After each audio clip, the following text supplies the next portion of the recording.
made $150 my first day door dashing. I made over $1,900 my first week door dashing. I earned over $6,000 my first month door dashing. And after recently accepting 1,000 offers in a row, I am now almost at 6,000 total lifetime completed deliveries for DoorDash.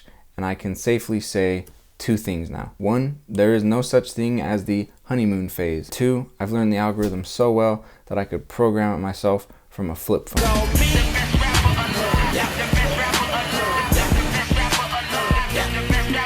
Welcome Dash fam, best Dasher alive here, aka Daddy Dasher, aka Young Money Dash Money, and I'm going to share some super dank tips, tricks, hacks, and cheat codes for earning some pretty good money from just doing DoorDash deliveries. So the first few hundred deliveries, we're going pretty decent, pretty just kind of what you'd expect, not terrible, not great, but then somewhere around like 300, I just started getting super annoyed by the offers that it was sending me. It just started sending me much more annoying offers. Specifically, it started sending me offers that were super deep into different zones. And then even if you switch to that zone, to dash in that zone, it's like, okay, cool, well, let's send you to a different zone. Things were getting so annoying at this point, I decided to, for the first time, use an unassign at around 300 total deliveries accepted. So here's a look at some of the offers that were coming in, just kind of normal, looking good. But then I started getting like this one, and like this one, and like this one, and they didn't really stop. So that's when I decided, all right, let's try and unassign one. And the unassigned options are different than they used to be. You kind of have to click through an extra step, and then it shows you the options you can choose from when unassigning an offer. And the one I like to choose in there is order is not worth my pay. Sometimes when you use that option, it kind of helps you get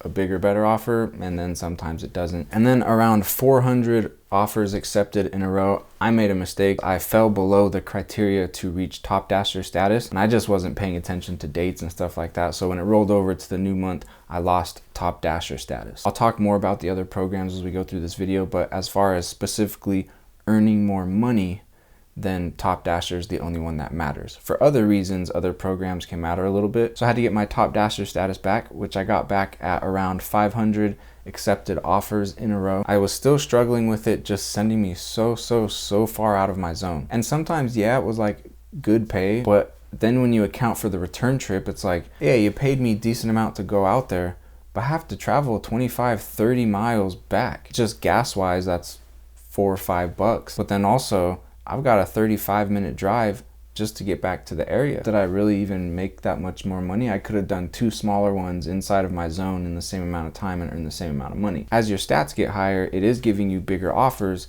but those bigger offers are bigger times and bigger mileage. So even when you go super far out of your way to keep your stats super high so you can get the biggest, baddest offers, you're actually not going to out-earn if you had not done all that. If you'd still just been like a regular schmegular doing a good job DoorDasher but declining some of the crazy ones, you'd still be able to earn the same amount of money at the end of the week. So if you're e-biking, for example, you might not want to be going after the biggest paying offers because you're gonna have to do way more mileage, and also they're gonna oftentimes are much bigger items to carry. So you're better off declining those and letting the algorithm learn that those super crazy far ones you're not going to do, so it's going to send you smaller ones. And then maybe you don't get the big paying offers, but ultimately if you pay attention to what's going on, you're still going to be earning the same amount of money at the end of the week. The only thing I would say is if you are declining, probably don't drop below 50%. I've noticed that if I take my acceptance rate up to 100%, 98, 99%, get it as high as I pretty much can,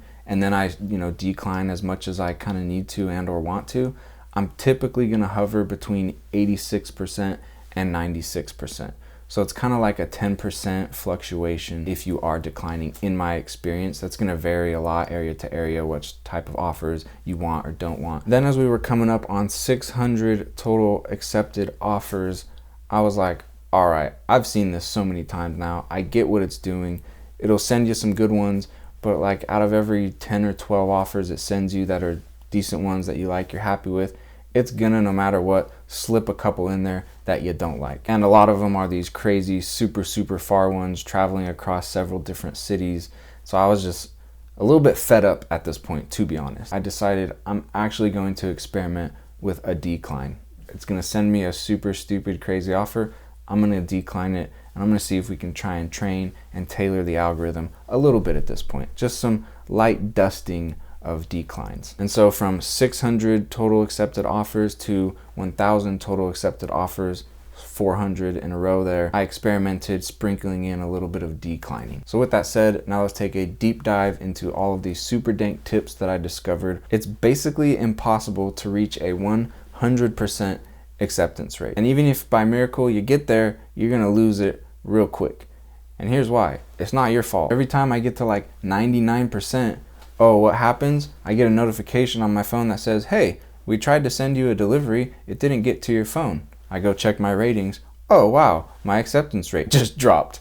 Not my fault. I had full service. Every app was working fine. The DoorDash app was working fine, but DoorDash just decided to send me a random notification saying, hey, we see you're working really hard to get your acceptance rate up there because we told you that a high acceptance rate is a better thing to do, but since you're working so hard, we just went ahead and dropped it a point for you. So did the little bit of declining that I did at the end of the experiment actually help? And the answer is like just a little bit, but mostly not really. Around like 92, 93, 94% is where I really started to see those bigger offers start to come in. And when I dropped below 90, it seemed like I saw a lot less of those. But still, total earnings, the same. It seems that the main reward that DoorDash is giving you from having higher statistics is by giving you what I would call more convenient offers. It's gonna send you to the better restaurants. It's not going to send you to the restaurants that have like tons of complaints or crazy wait times. Then as I've seen my statistics get lower, it seems like it tiers me, it like drops me down into different tiers of offers. Again, not that it's affecting overall earnings, but it's just like it's wanting to make the type of offers that it's giving me a little bit more annoying. And I noticed that it moves you up and down these tiers like offer to offer or feedback to feedback. They're not waiting till like the next month's cycle to see how you perform, to see what it's like order by order, day by day. They're adjusting you through these different tiers. Pizza program, the cash on delivery program, the catering program, alcohol delivery program. None of those lead to higher earnings from DoorDash. Top Dasher and keeping your acceptance rate over 50% and 70%, those two are helpful. Everything else is just like optional and if you want. I don't say I have a pizza bag because I prefer not to get pizza just because they're a little more awkward to carry. It still does send me some sometimes, but I've tested being in and out of that and it definitely makes zero difference as far as earnings go. It doesn't even make a huge difference necessarily as far as if you're getting pizza offers or not. Cash on delivery, I am in that program just because why not? I don't really care about handling cash. I've noticed that those people usually do tip you maybe even a little bit more than people that aren't tipping in cash, and it's cash. Catering, now that one you'd think, wow, I'll make so much more money. Again, yeah, you'll get the bigger catering order, but you have to spend 3 hours completing it, and then you have to drive 45 minutes back in your zone, and you'll have spent triple the amount of gas that you would have on other offers. I think it's much more worth it now to be willing to take 1 or 2 bad offers out of every 10, 20 offers that come through, just because there's really no way of getting around that. And as you try to work around that, it seems like DoorDash just kind of wants to punish you. No matter how good of a dasher you are, no matter how perfect your statistics are, it will always send you some garbage offers.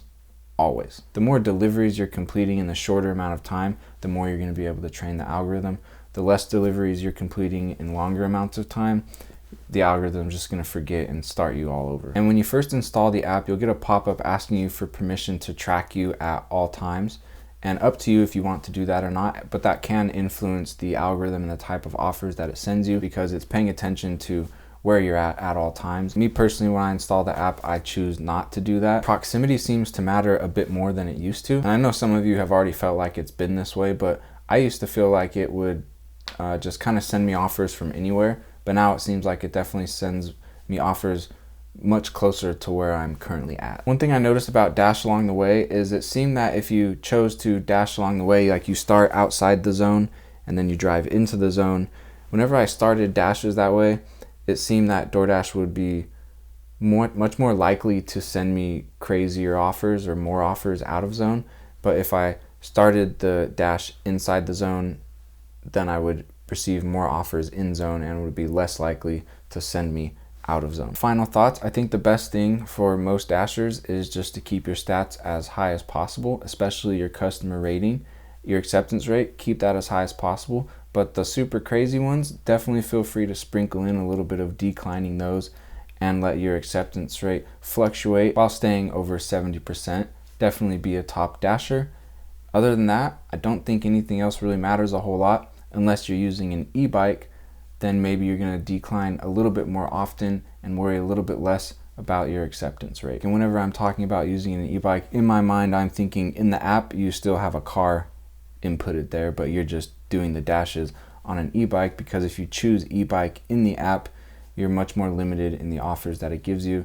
And I've found that if you have a car inputted in the app, but you're actually doing it on an e-bike, yeah, it's going to send you some crazy ones like I talked about earlier that aren't doable on an e-bike, but you're just going to decline those. The algorithm's going to learn a little bit. You're going to maybe see your acceptance rate drop a little bit more than if you were in a car, but that's okay, because you don't need your acceptance rate to be high to get those bigger offers, because you can't deliver those bigger offers, and those bigger offers don't actually lead to bigger overall earnings. So if you're on an e-bike, just decline what you got to decline. You're still going to earn what you're going to earn, and you're going to keep more profits because you didn't have all the gas and the insurance and the registration, and the maintenance is a lot less expensive.